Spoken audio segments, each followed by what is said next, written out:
Hi, everyone. I'm Jody Hardy. I'm the Director of Physician and Patient Relations with Austin Emergency Center.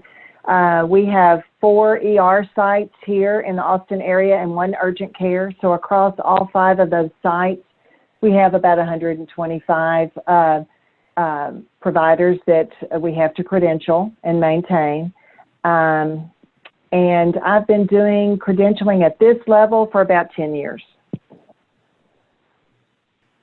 Hi, my name is Shelley Crabtree. I'm the Medical Staff Services Coordinator for Texan Eye, and they're a multi-specialty ophthalmology clinic, including retina and glaucoma and cornea and plastic surgery. We have about 19 providers currently, 4 main locations and 4 satellite offices, and I've been doing this for about 2 years. My name is Terry Lynn Davis. I am the Credentialing Director at First Assistant Credentialing. I've been in the credentialing business for about 17 years. We service multiple clients in multiple states, several hundred providers, different specialties, and that's what we do.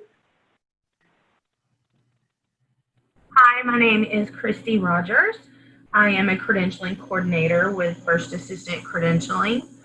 I have been credentialing for almost 18 years. I'm a certified CPCS, and I deal with 5 different clients and with a total of about 1,500 providers with all of those clients on a daily basis.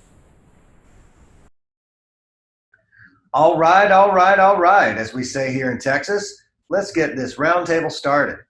First topic, absolute musts. There are things in the credentialing world that you simply have to do or be willing to do to be successful. I'd like to hear from all of our panelists on this. Terry Lynn, what's the most important thing to you?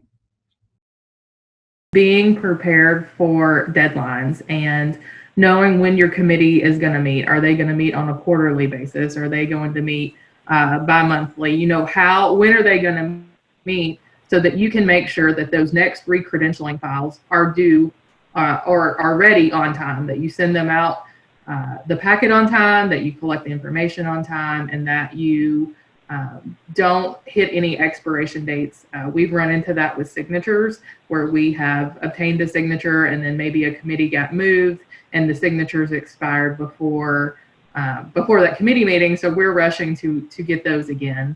And the same thing with verifications. You don't want to cut yourself short on verifications, but you also don't want to verify something too early and then something come up in the interim. So those are things that we try to prepare for.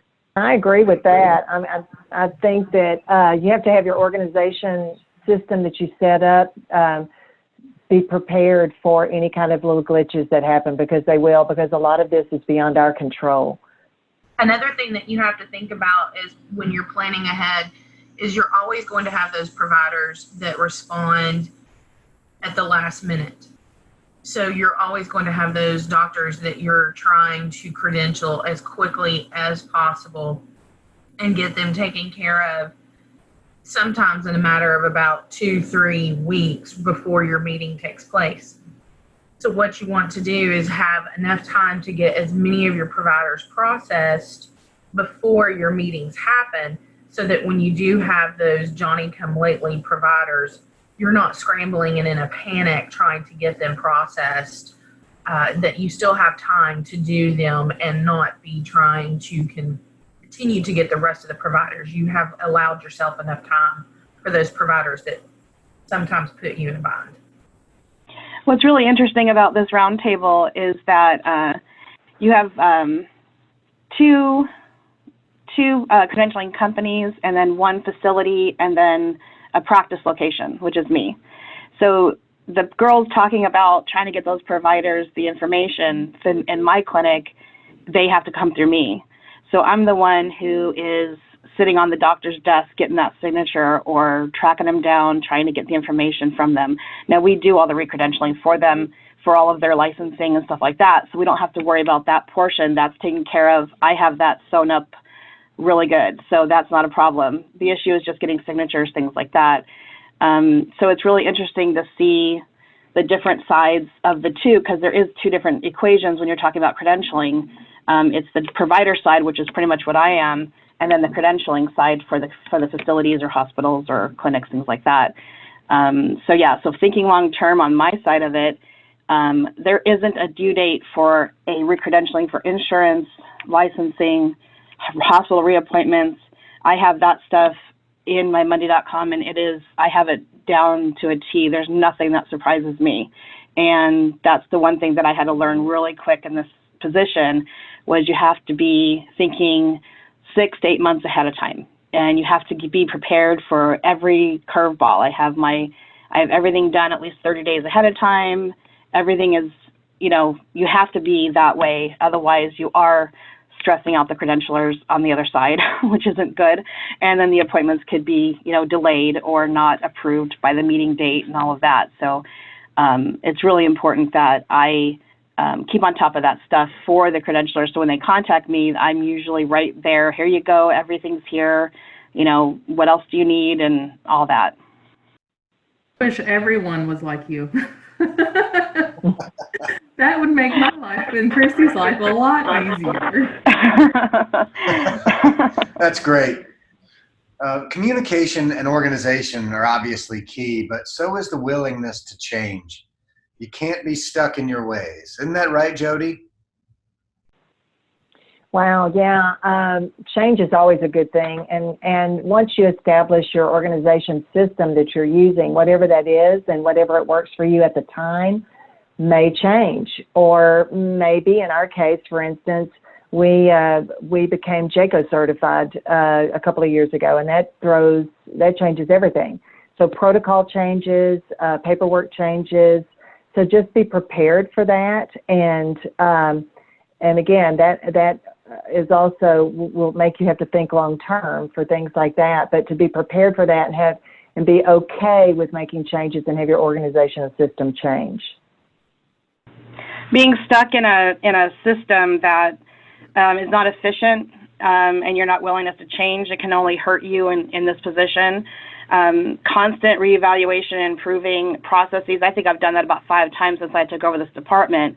Learning what's important, what's not as important, as far as, how much time it takes to do things, having a system that you track and then just keep reevaluating. I constantly reevaluate, see how I can do it better, how I can organize it better. I'm in a constant analyzing mode, and I redo stuff all the time. And all it does is improve me, and improves my work product, and it improves Tex and I. So the longer that you're in a position, you learn that. You learn the more. I mean, I'm sure that all of you have been there in these positions a lot longer than I have. I'm sure that you guys have had, not just because of the computer age, but just your own systems, making things better. And of course, everything's always changing. I mean, we open and close locations. We have providers right and left going back and forth. I mean, there's things that happen all the time. So you have to be super flexible and willing to reevaluate what you're doing currently and how to make it more efficient so that you can run better. With me, I'm in my department by myself.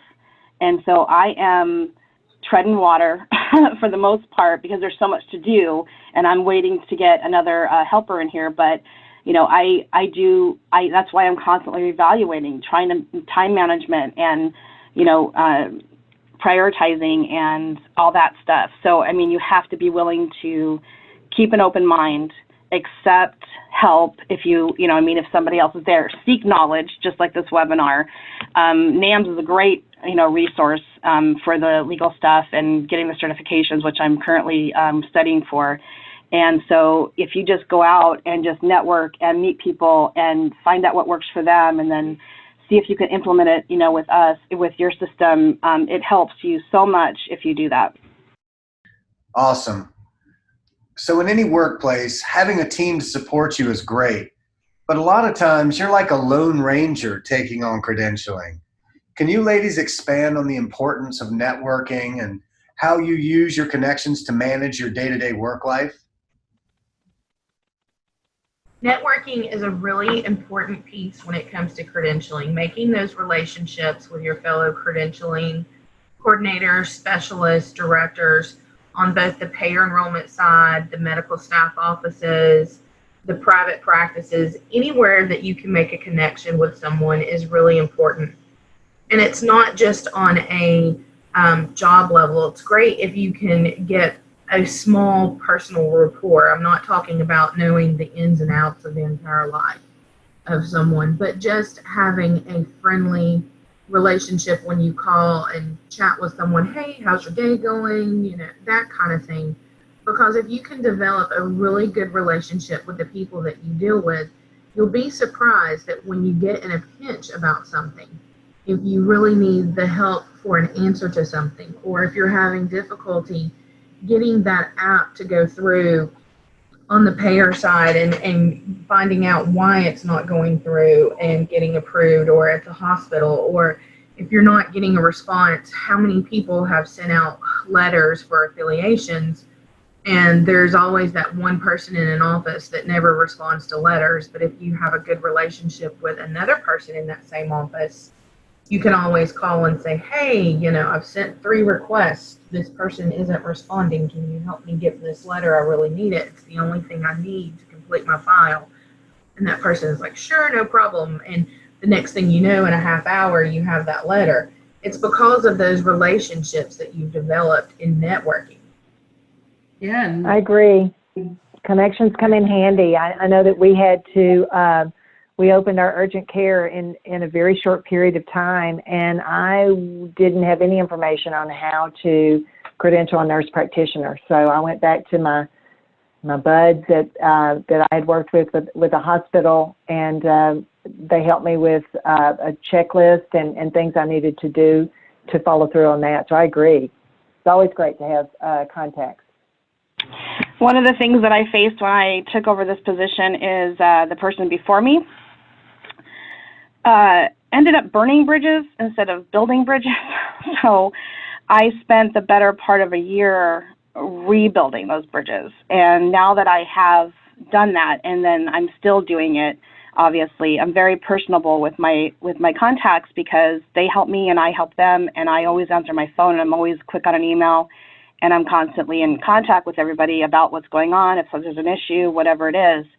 But you have to have your contacts, and you have to have your bridges built, because if you don't, you're going to struggle every minute of the day. The person that was before me struggled to get anything done because she burned so many bridges that they did not want to help her. And, you know, they made things delay and everything. And so when I took over, I had to really just fall on their mercy and say, I am not that person.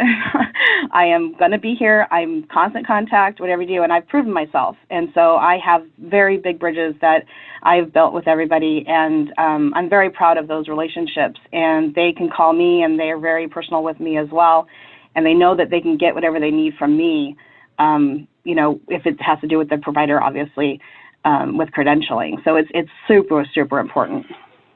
It's funny that you should mention that about burning the bridges, because it's so true. Of course, we're all professionals here, and we all want to sit here and say, no, I would never do that. I'm always a professional in my job.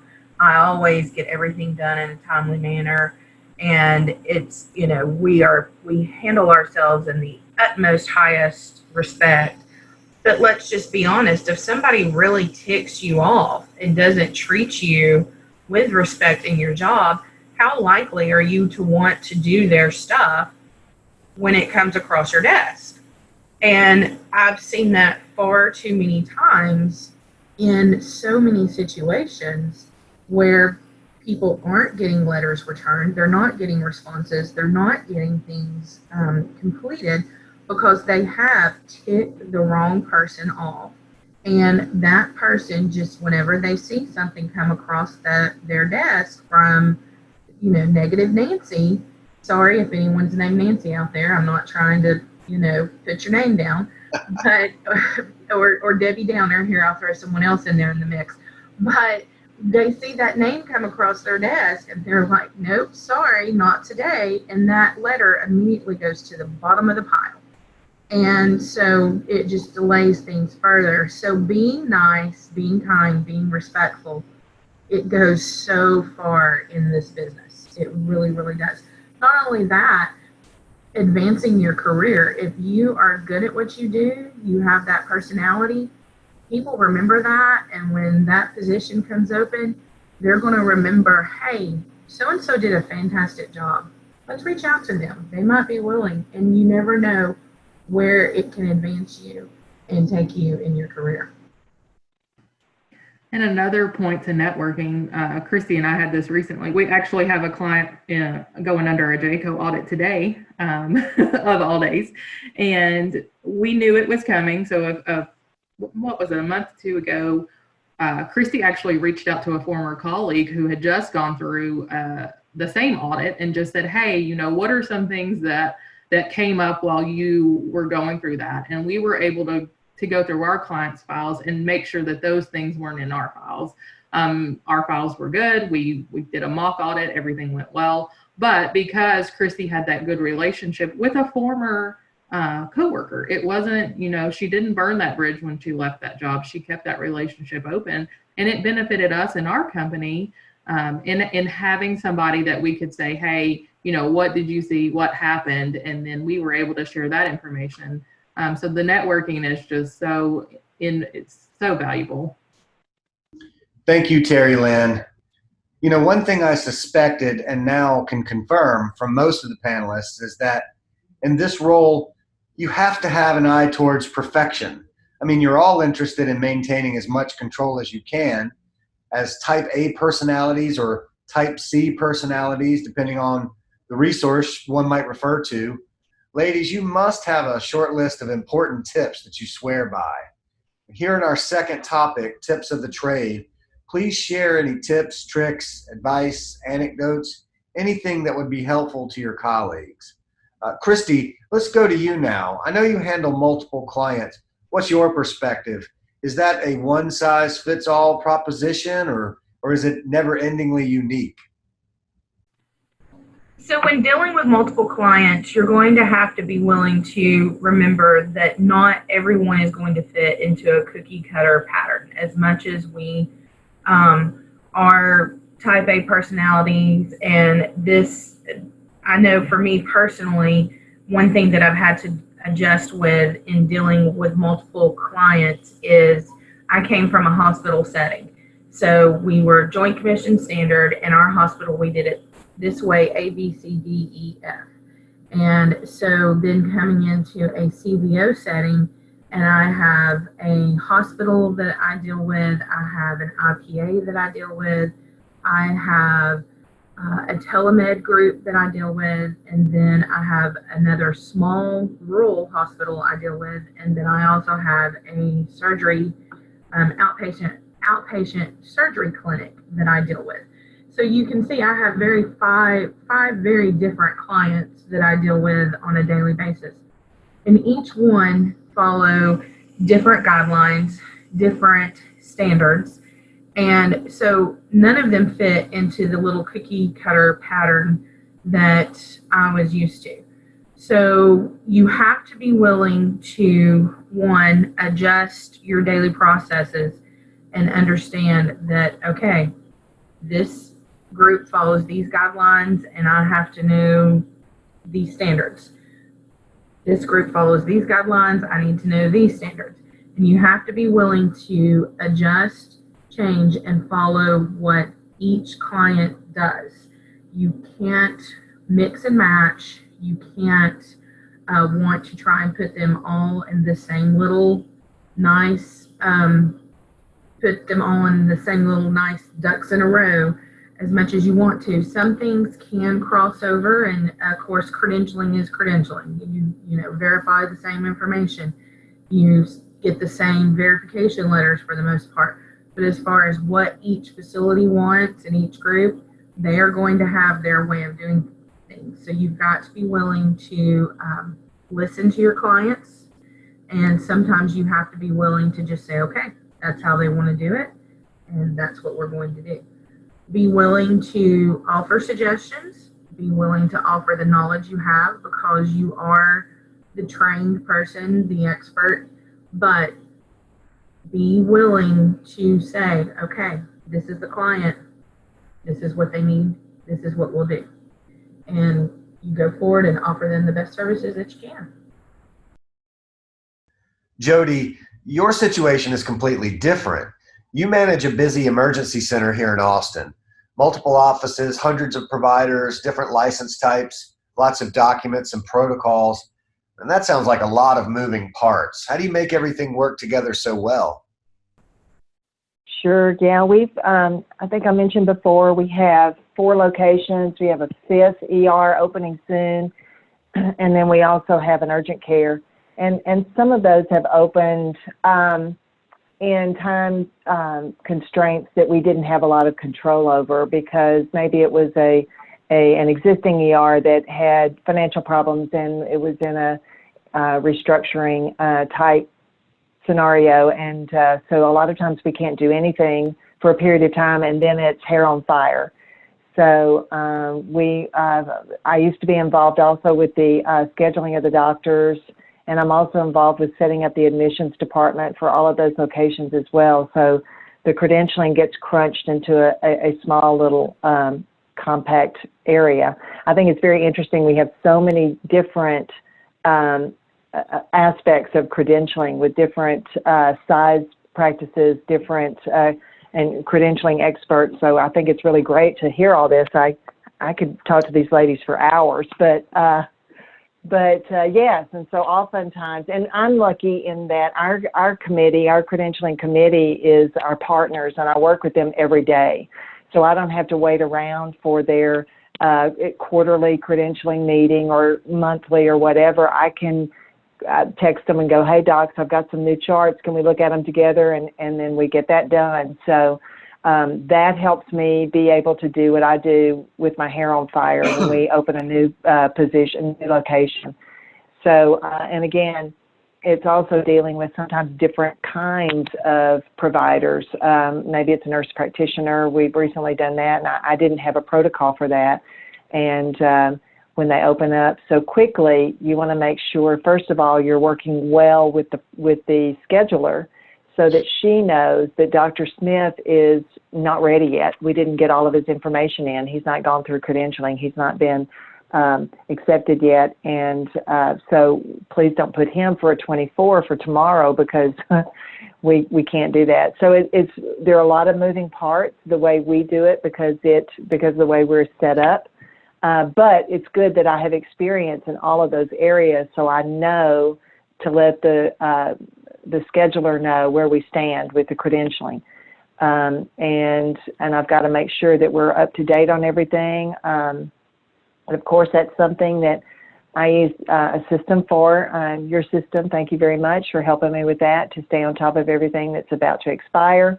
So everything is up to date. And so yes, opening a new location, and if you're opening more than one location at once, that can be challenging as well.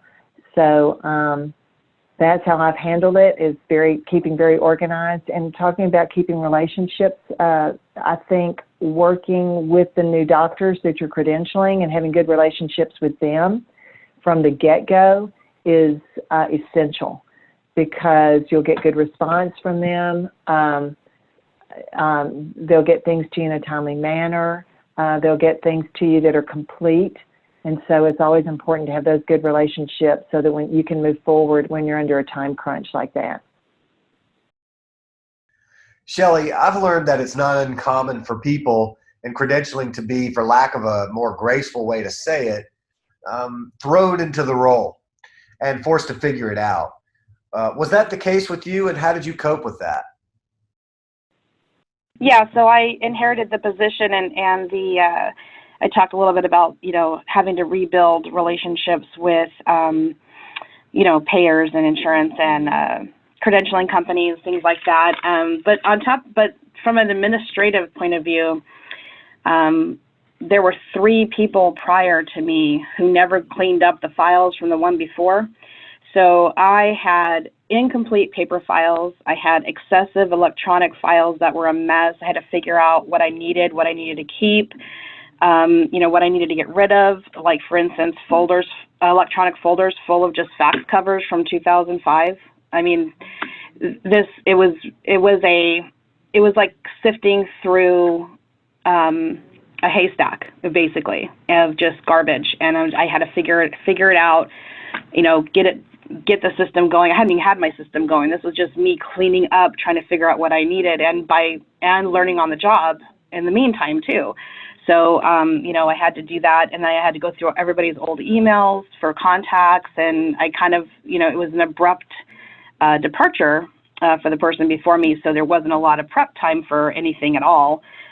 So I had to learn trial by fire, basically, and I had to figure out fast everything that I needed to know, and like I said, knowledge is the key, and building those relationships with the providers, so they can trust you, because that's the biggest thing about this job on my side, is that I'm being trusted with basically their livelihood, and I hold all the keys to all of their credentialing, and I handle all of that stuff for them, and I have a very good working relationship with them, and they trust me to do anything that needs to be done, in a timely manner, obviously, and again, with those bridges that I had to rebuild with the payers and facilities, it's just it's invaluable for that, definitely. So if you've been thrown into a chaotic situation like I have been, just keep swimming, but also get your handle on it and make it your own and own it, because it's going to be your life for the next 30 years. At least that's what it seems like.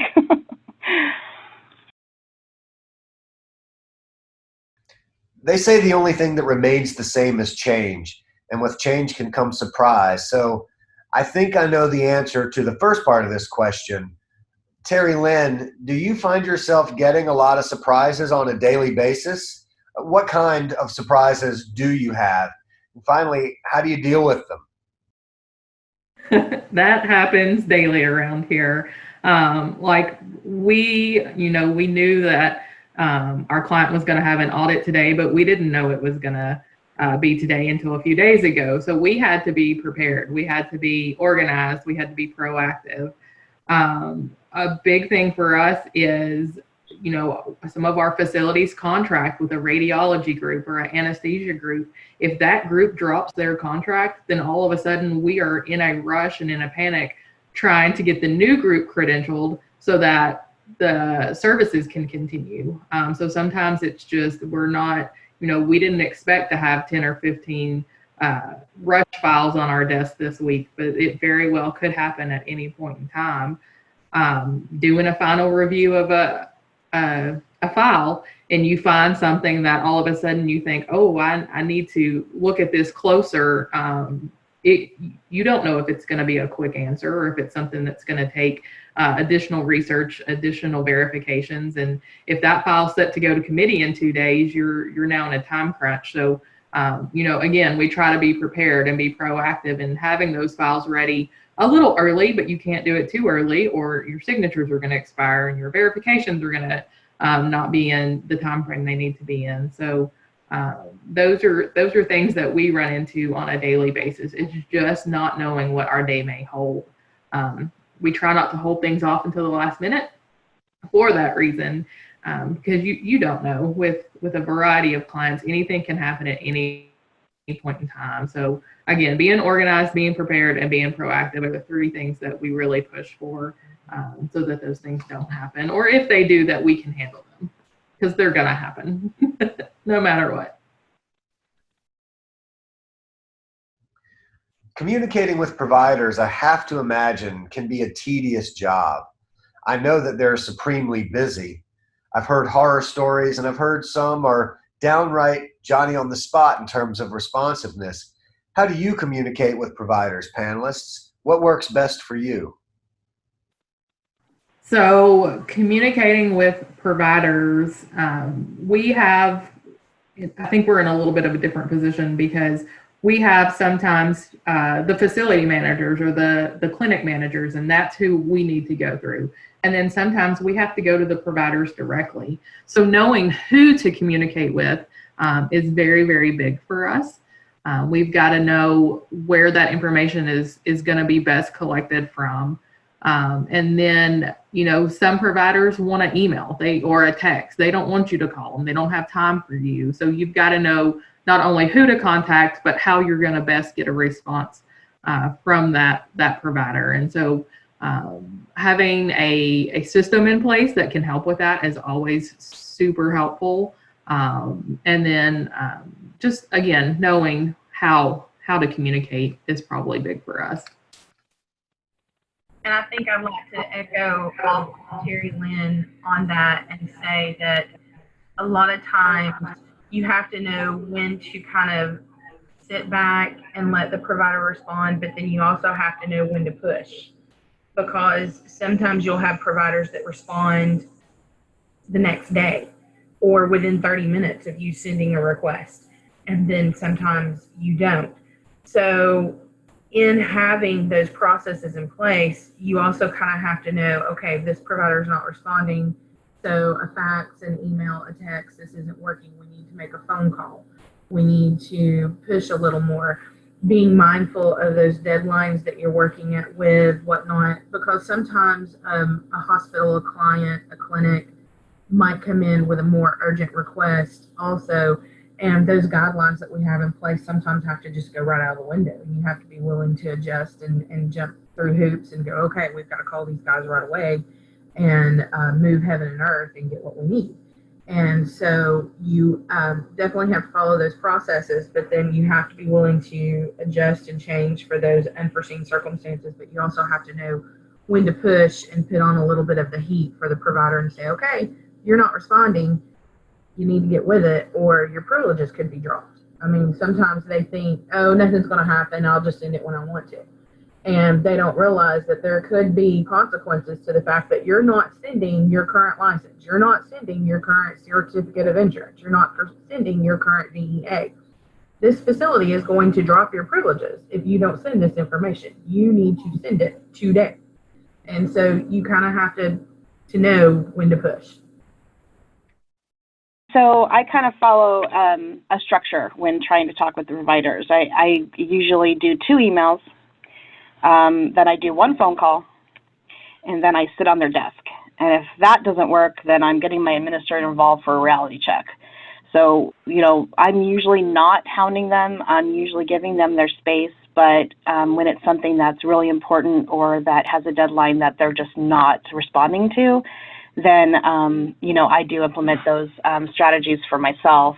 But I don't usually have too many problems with that. And again, I don't usually track them down for much except for signatures, because I do all the renewals and stuff. So really, I don't have too many issues with it, which is fortunate.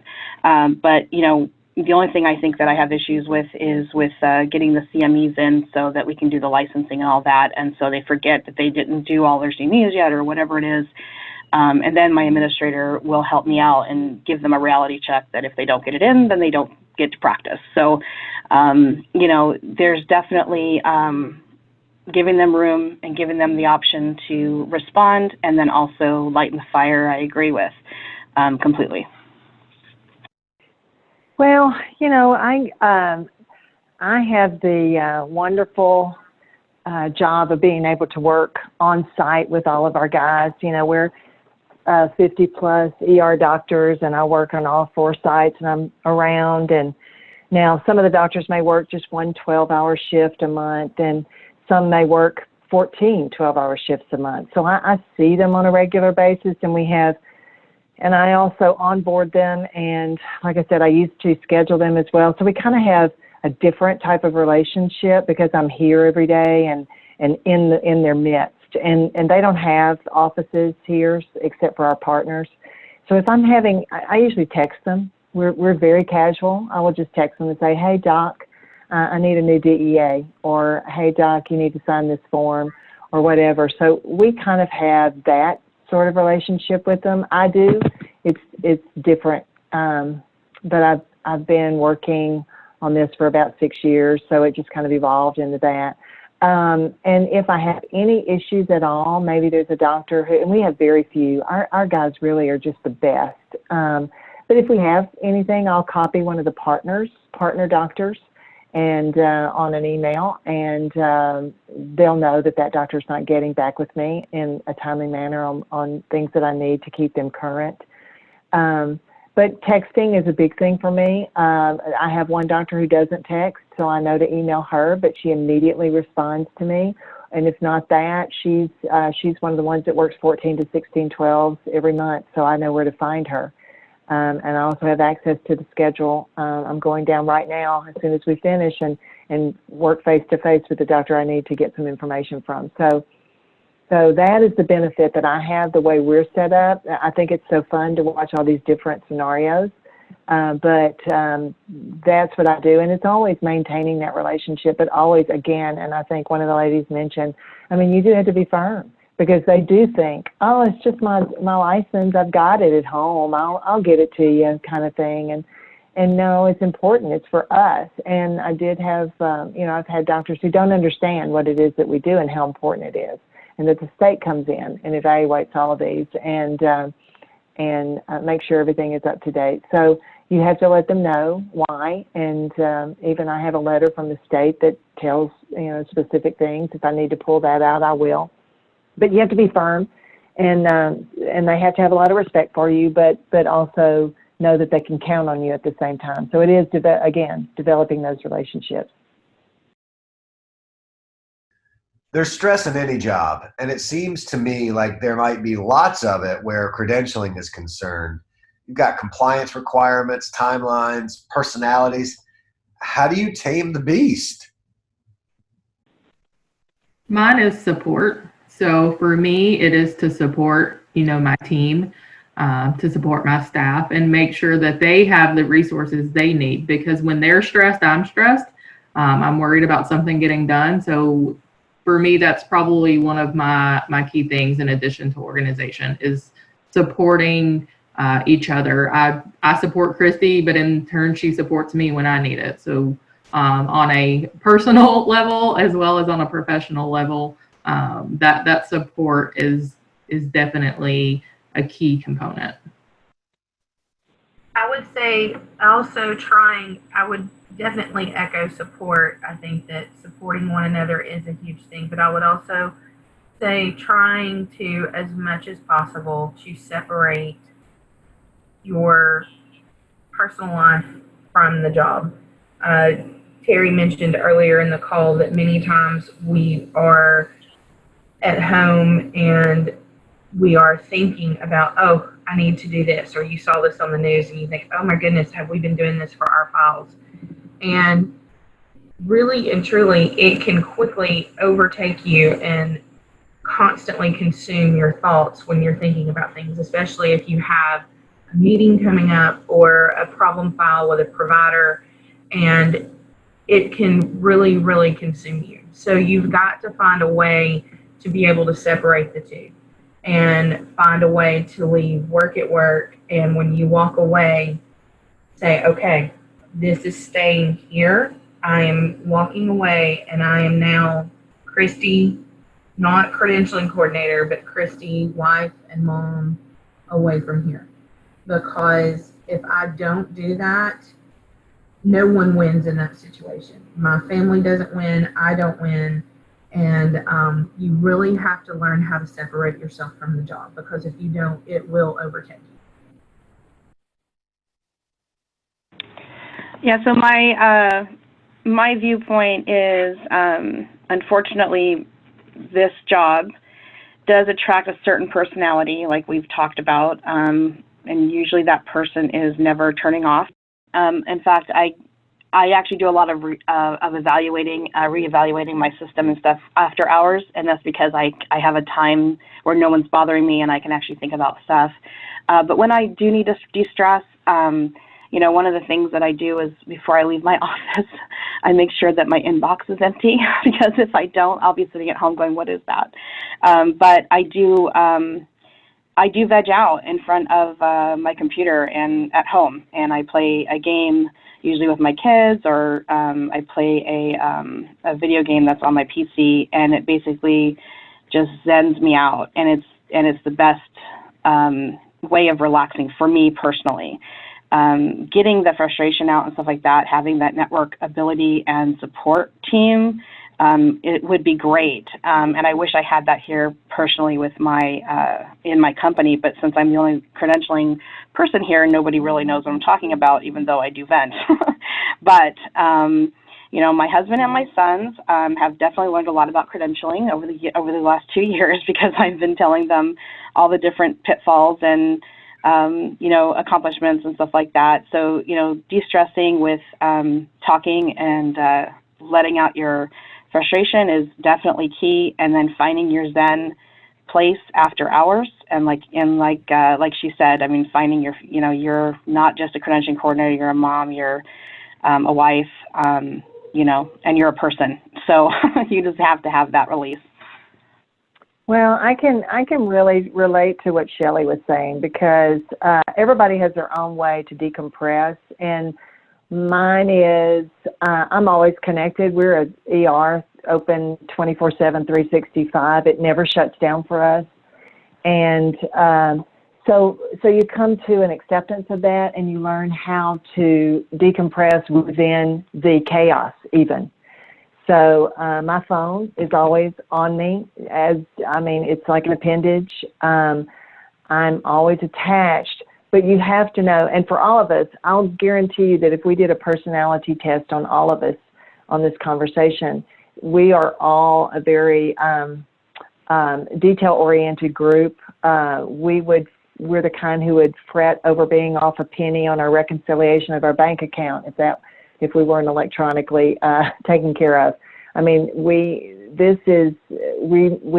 take everything seriously, and we want to do our best, and we expect everybody around us to do their best. So for us, it's really important. But you know, when you're overwhelmed during the day, you stay. For me, because we're 24/7, I stay as long as it takes till I get to the point where I feel comfortable leaving. It never goes away.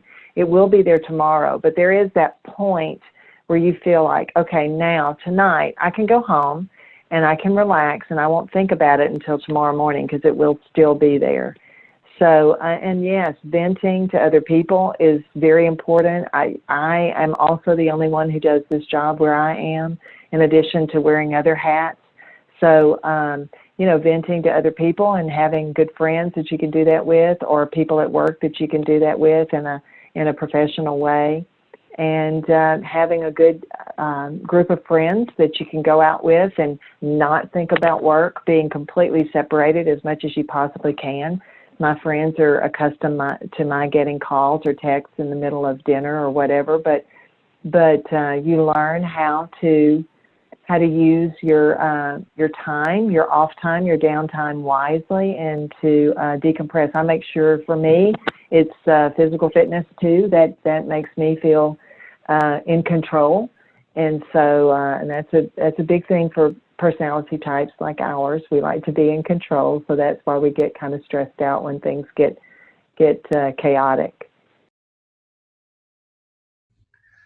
Ladies, you've given us some great insight on how you specifically handle credentialing. We've gotten a lot of varied perspective on process, procedures, different approaches, philosophies, and so much more. But let's switch gears for a minute and let's talk about the tools of the trade. What do you use and why? Like I said before, like when I inherited this job, I inherited about 50 spreadsheets and other ways and access and all these duplicate, ridiculous ways of tracking information. And I was just like, this isn't happening. This isn't working. I need to find something. So when I was searching for some kind of program software, a project management software, things like that, I came across Money.com. Money.com is a completely customizable tracking project management software that you can use for collaborating with teams, everything like that, and it's great. But it has really saved me. In fact, I saw it on a Monday. I saw the software on a Monday. I did the trial till Tuesday. On Wednesday, we bought it. So that was pretty much it. I was sold immediately. So it was great. But I really do use that, but not just for credentialing, because medical staff services is not just credentialing. Like Jody said, there's many, many hats that we wear. So because I have so many projects and so many things going on, Monday.com lets me do that. Now, the one thing that I do love, I use two processes. I use Monday.com, but then I also use the ReadyDoc software, and the ReadyDoc software allows me to have the security that I need to keep the expirables and credentialing documents for my doctors, and it also allows the tracking with notifications. So those are the two tools that I use to keep my sanity and to keep my doctors working and my business up. So it has been very successful so far, and both of these tools that I'm using are still improving, which is great. Both companies do great suggestions from the users and take everything into account, and I feel like they both have great customer service. So they help me just as much as I try to help them, anything that they're doing, and give feedback. So I would definitely suggest finding that system and getting that tool that you can use that will be customizable to your way of doing things, and then just keep that evolution going on reevaluating and organizing. So one of the things that we do, not only in tracking, we put the expiration dates in our system. We decide how far out we're going to request those items. Some of our providers and offices get upset with us because we'll send a notice out 90 days ahead that, hey, this is going to be expiring. We just want it on their radar. We want the office or the provider to be aware of the fact that it's coming. And I think sometimes they're like, we know it's upcoming, but it's not due right now. We realize that, but not everybody is that organized. And, that's just something we do from our end, is we try to help remind our clients and our providers, this is upcoming. The DEA, the license, those are things we can go online and pull. We don't have to bother the providers for those, but that certificate of insurance and the CME, those things have to come from our clients directly. So staying on top of those, knowing how far out in advance they can request those, and then making sure that it's not 2 days before a license is due to renew and they haven't even started the process, because then we know there's going to be a lapse. So those are just some of the things that we do, putting it in the software, making sure that those dates are accurate. We do audit checks on our end from the management standpoint to make sure those dates, it's part of human error. I wish there was some software out there that would scan the date and make sure that date was always correct. But you're going to have error when you've got people keying information. So having those audits in place to not only make sure you're tracking it, but that you're tracking it appropriately. Well, I want to know how many of us were using Excel spreadsheets and pulling our hair out. So, yeah, I mean, I love working with systems that will remind me and the doctor when things are due. And so that helps me a lot. And to be able to go in and see exclamation marks by things that are expired so that it makes it just easier for me to take care of is huge. It's so much better than an Excel spreadsheet.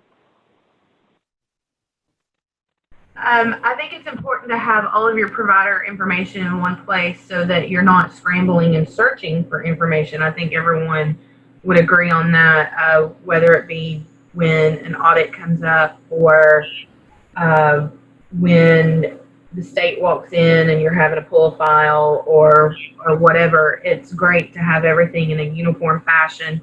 One thing that Terry and I recently discovered is we inherited some files for some clients, and the information was not kept in a uniform fashion. And so the thing that we've discovered is just trying to track and locate documents, and it's been an absolute nightmare. And so one thing that I try to do is, as much as possible, even though all my clients are different, is currently we use SharePoint, but all the files are set up, and we try to make sure that for each client, the files are set up in somewhat of a similar fashion, and that the provider's files are set up in somewhat of a similar fashion, so that if I'm out sick or off on vacation or whatever, whoever comes in they know what they're looking at when they look at my files. The thing that I'm most excited about is that we are in the process of switching all of our clients and providers over to ReadyDoc.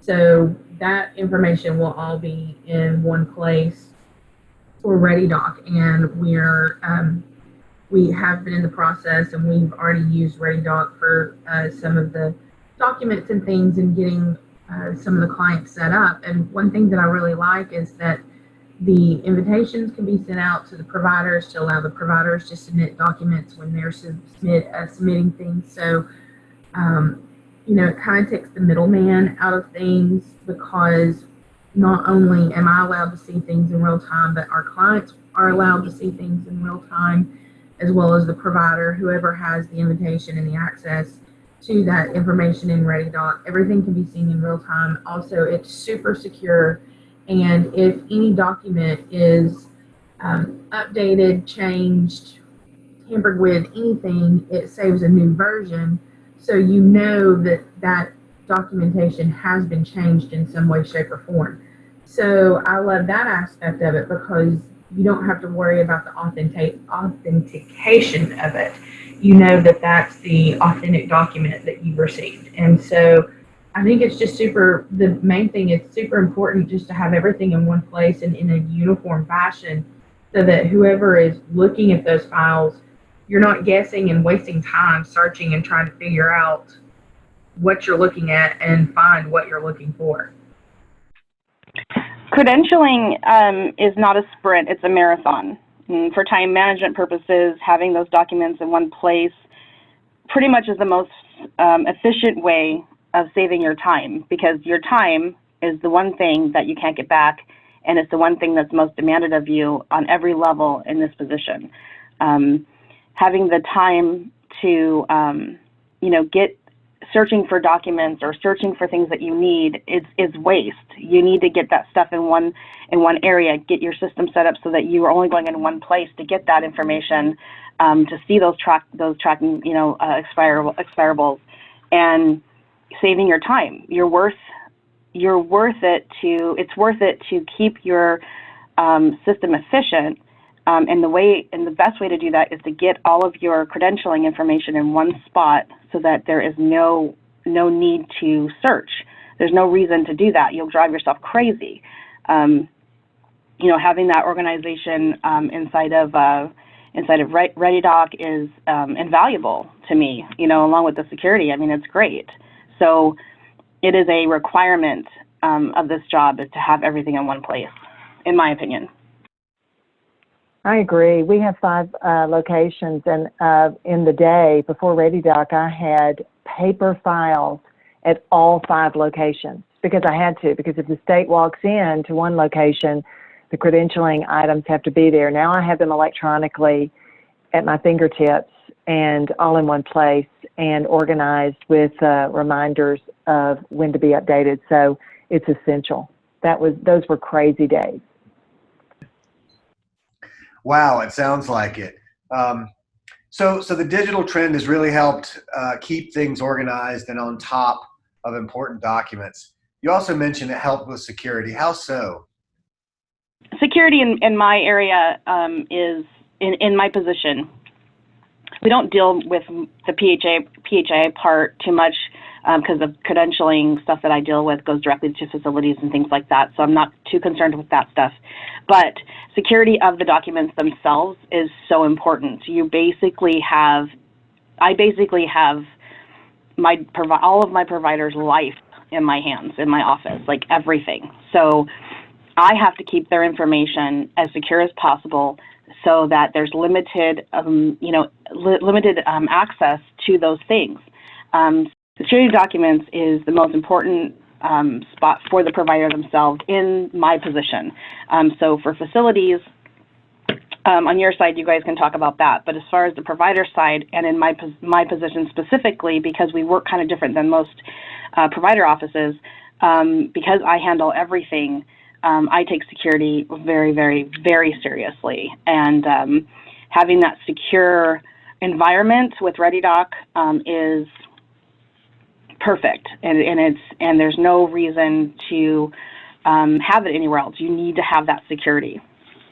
Yeah, and I think, we've touched on it before, but paper files are something you see a lot of credentialers want to hold on to, but they are so dangerous.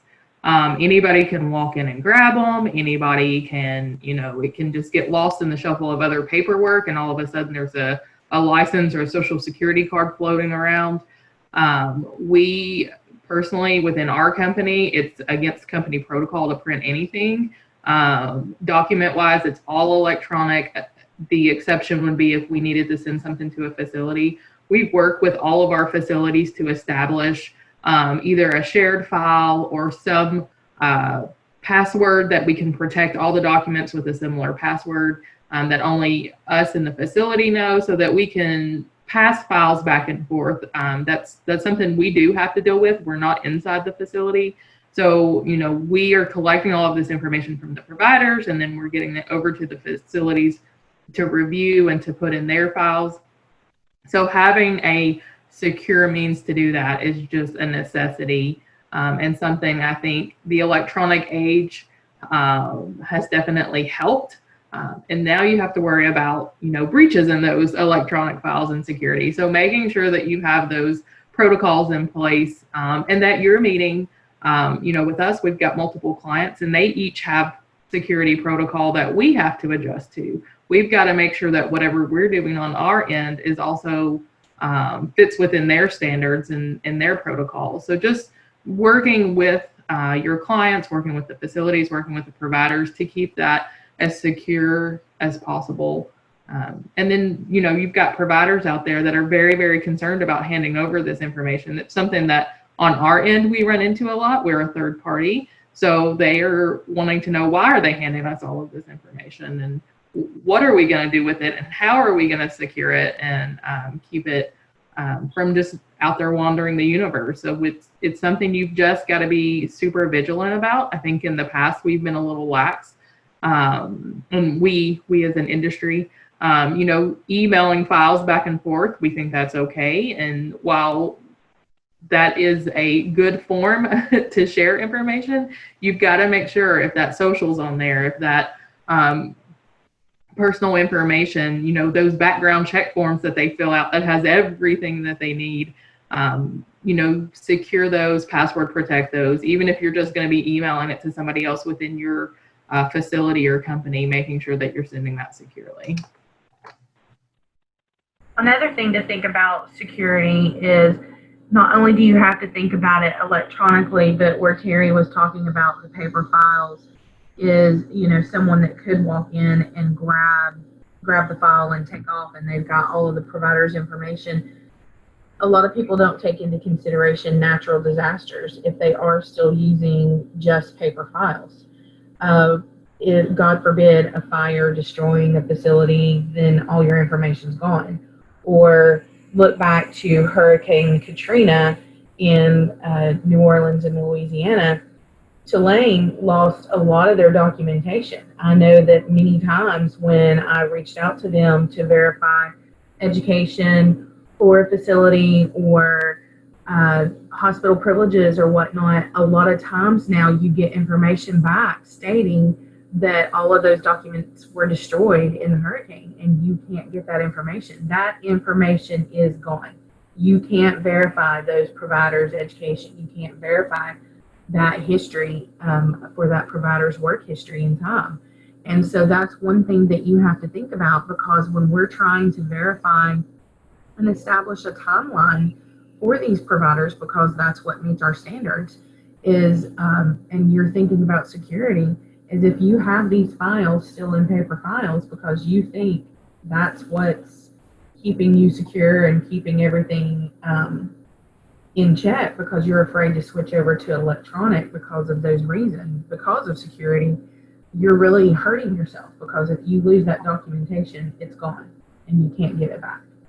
And so going to the electronic and making sure that you have those appropriate passwords in place really is setting you up for success and protecting you in the long run, so that you don't have to worry about those documents being lost in fires or floods or hurricanes. You think about the hurricane, I mean, with winds and water, how many of those documents were carried to another location that somebody else could have gotten their hands on that shouldn't have? So that's one thing to think about.